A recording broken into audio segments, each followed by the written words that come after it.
Is Christian Wood an NBA All-Star? This is going to be a heavily debated topic over the next couple weeks, and I'm here to give you my thoughts and reactions and if I think he will actually make the All-Star game. If you're new around here, I'm Austin from Calling Our Shot. I come back every night to bring down some NBA recaps and storylines to take away from every single game every night of the NBA season. Click that subscribe button, help us grow our channel. It means a lot, more than you know. But let's get into it. Christian Wood, another stellar game as the Rockets have really impressed me of late. People call him the wow factor. That's the Wall, Oladipo, Wood connection. And they have been surprisingly good this year. I put a stat out on our Twitter at Calling Our Shot, and that was that since the James Harden trade, the Nets are 6-3, and they have the worst defensive rating in the NBA. No surprise there. But the Rockets are quietly 7-3, and they have the best defensive rating in the NBA. Quite a tale of two turns, but the Rockets have been very good, and Christian Wood has been superb, spectacular this year. And if you're new around here, you probably don't know how big of a Christian Wood fan I am. I loved him back at the Pistons. I thought he didn't get enough playing time over there, and I was so happy to see him get out of Detroit and go to a new team. Now, I wasn't sure. I'll admit, coming into this year, I wasn't sure what his role would be like on this team. I wasn't sure where James Harden would stand and kind of what kind of opportunities he would get. I knew he would get more than he had in Detroit, but, no one could predict he would be this good. And even I, in my article where I predicted, as well as video, I predicted Christian Wood as the most improved player in the NBA this year. And that's shaping up to be good. It's going to be him or Jeremy Grant, it looks like so far. And man, that's going to be a close race. But Christian Wood, is he an all-star this year? I mean, let's look into the numbers. He's averaging over 23 points a game, almost 11 rebounds, a couple assists, and almost 2 blocks per game. This Rockets team is quietly good. He's arguably the best player on this team as he's played the most games and he's been the most consistent. He has 20 points in 13 of his 15 games. And you're thinking 13 to 15, that's pretty good. What about the other 2 games? He scored 18 in both of those games. Crazy efficient, 18 plus points in every single game this year. And he's been a star. He's shooting about 55%, almost 40% from 3. He's been as good as you could ask for, and there aren't many big men playing out in the West better than him. Obviously, you'll have Jokic. That's a no-brainer. Anthony Davis has been questionable this year, but based on name value, he'll get in. But Christian Wood should be right there. He's been playing so good, and tonight he had another 18 points, 11 rebounds. They blew out the Thunder. Not a surprise there, but these Rockets have been playing very well, and it goes to speak how good Christian Wood has played, as well as how good the rest of the team is playing. Eric Gordon, Jayshawn Tate has been pretty good. DeMarcus Cousins has had a couple games of very good play, even replacing Christian Wood while he was out for 1 or 2 games. I don't know how you could deny Christian Wood from the All-Star team. I wouldn't be surprised to see him not make it, but he has some supporting in the fan community, NBA Twitter community. People love Christian Wood. Whether or not the casual fan like Shaq, Shaq will vote for him, I don't know about that. But Christian Wood's been balling out, and he deserves to be an NBA All-Star. And that's the end of it. I don't think you can argue against it. There's not many people playing better than him out in the West as a big man. I mean, like I said, 23 points, almost 11 rebounds, shooting at 55. Come on, man, put him in the game. Let him do it. I don't know if there will be an All-Star game this year. They're talking about it in Atlanta with a couple events. I'm not sure how that will look. But, man, get Christian Wood into the All-Star game. Do it now. Do it for me. Do it for his homies, his number 1 fan. I got you, Christian Wood. I'll lead this charge to get you to the All-Star game. Let's break down the rest of the games. We had a bunch of games on tonight, and I'm just have my phone out here real quick. The first game, Lakers versus Hawks. Lakers win an ugly game, win by 8 over the Hawks. And this just goes to show you what good teams do. Lakers and Hawks, they were virtually tied. The Lakers were down by 1, right near the 1 to 2 minute mark. And the Lakers just said, all right, it's time to win.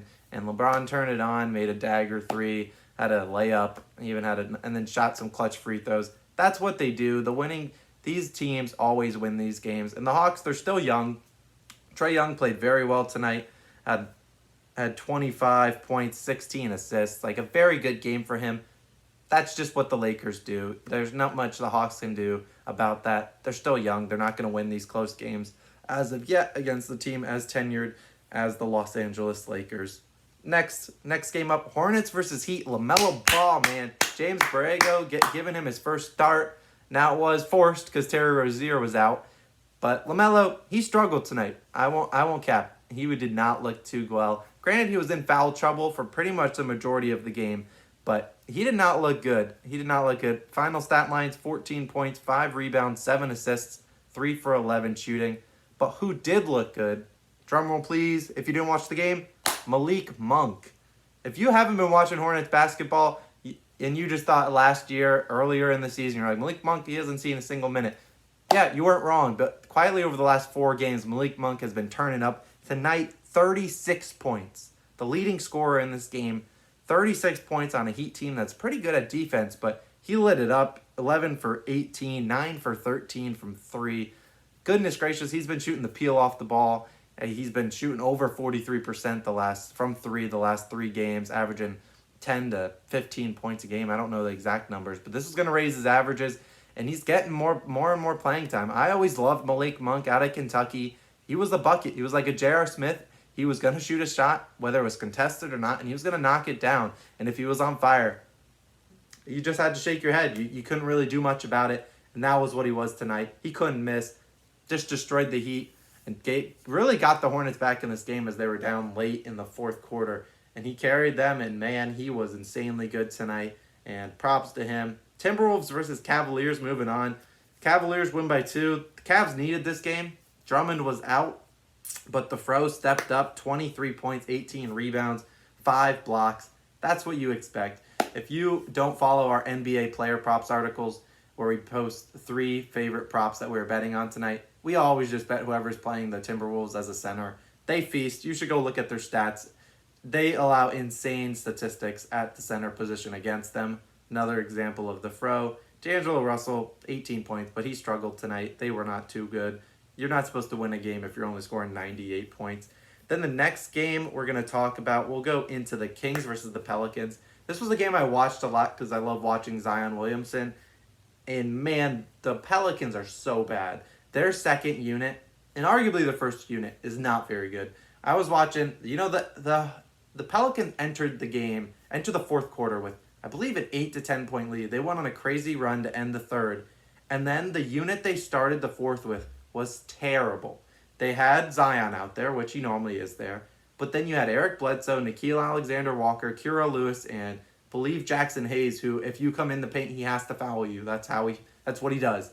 And that lineup was terrible. I don't know why Stan Van Gundy didn't call a timeout 10 seconds in and yoink all of them out of there besides Zion. Kira Lewis has to shoot the shot if he sees it. Eric Bledsoe, they disrespect him by going under the screen. He's like, all right, well, bet. Now I got to shoot a 3. Brick. Then they lost the lead, and yeah, they'll go on to lose this game by 9. De'Aaron Fox, 38 points, 12 rebounds. Not a surprise, or 12 assists, my bad. Not a surprise there. The Pelicans are a very bad team. Stan Van Gundy is not doing a good job using his rotations right. They're playing the people, they have talent. Lonzo Ball's not bad. Brandon Ingram's good. Zion Williamson is very good. They have talent, but they just don't know how to put it together and play the right rotations at the right time. It's like they constantly have 3 to 4 people that can't shoot the basketball on the floor at the same time. And that's not going to work. And they'll learn that as time goes on. I don't know how they haven't learned it already. But Zion needs shooters around. If you watch the fourth quarter, and arguably the whole game, besides really the third quarter, they just scrunched the paint and made him pass it. And, he's not going to do too well if you're just making him pass it to people that can't even shoot the damn shot. Oh, man, the Pelicans make me so angry. Last couple games, Knicks versus Bulls. Bulls won by 8. Lauri Markkanen, 30-point game, always destroys the Knicks. For whatever reason, he always destroys us. Not a surprise there. Julius Randle kept it up, 23, 11, and 7. Great game for him. He's another one that we could talk about as an all-star. We'll see about that one.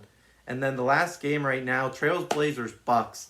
Bucks absolutely just spanked the hell out of the Blazers. They were up by 30 at a point. Ended up winning by 28.